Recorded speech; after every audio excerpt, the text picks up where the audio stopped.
تخيل حد اشترى نفس السهم اللي انت اشتريته بعدك بسنة ونص، وقدر يكسب ضعف اللي انت كسبته في نص المدة.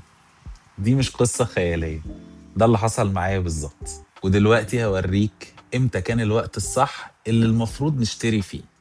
هنبدأ بحاجة بديهية خالص ولكنها مهمة، الحركة السعرية لأي سهم.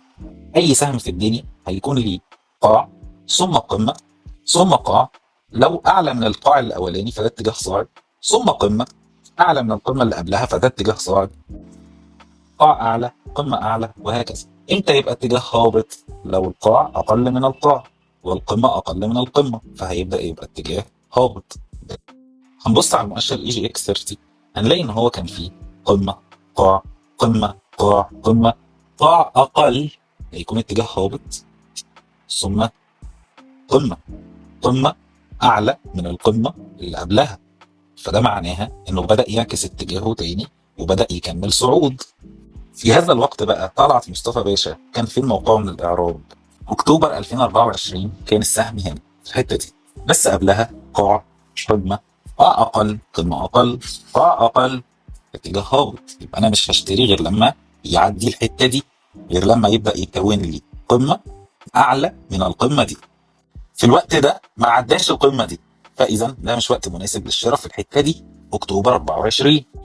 طب ما نكمل كده معاه، هنلاقي ان في قاع قمه اقل قاع اقل قمه اقل قاع اقل، يعني لو عدى القمه اللي قبلها اللي هي سيوله داخليه هنقولها بعدين، دي اول اشاره شراء، ده عداها، ده عمل لي قاع قمه اعلى من القمه اللي قبلها ثم قاع اعلى من القاع اللي قبله، ده وقت حلو للشراء. ده امتى الكلام ده يا باشا؟ ده في 6/25 6/25.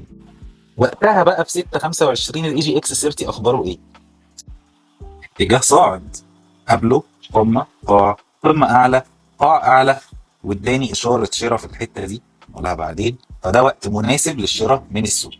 اذا في طلعت مصطفى لما عمل لي تغيير اتجاه وعمل لي قمه اعلى من القمه اللي قبلها، كل الحته اللي قبلها دي ما بين القمه والقاع منطقه مناسبه للشراء، فين وفين؟ بين ال 56 وال 46، ده وقت ومكان مناسبين جدا للشراء في سهم طلعت مصطفى بناء على السهم وبناء على السوق. دلوقتي بقى يا باشا السهم بكام؟ دلوقتي طلعت مصطفى بيتداول عند ال 96، فاحنا بنتكلم اراوند دبل الفلوس. السهم الصح في الوقت الغلط خسارة، والسهم الغلط في الوقت الصح ممكن تطلع كسبان. ما بالك بقى بالسهم الصح في الوقت الصح؟ وهو ده اللي احنا بنقوله هنا. فلو انترست في البورصة والأسهم وحابب تشاركني اللي اتعلمته واللي خسرته واللي كسبته والكلام ده كله، اعمل لي فولو.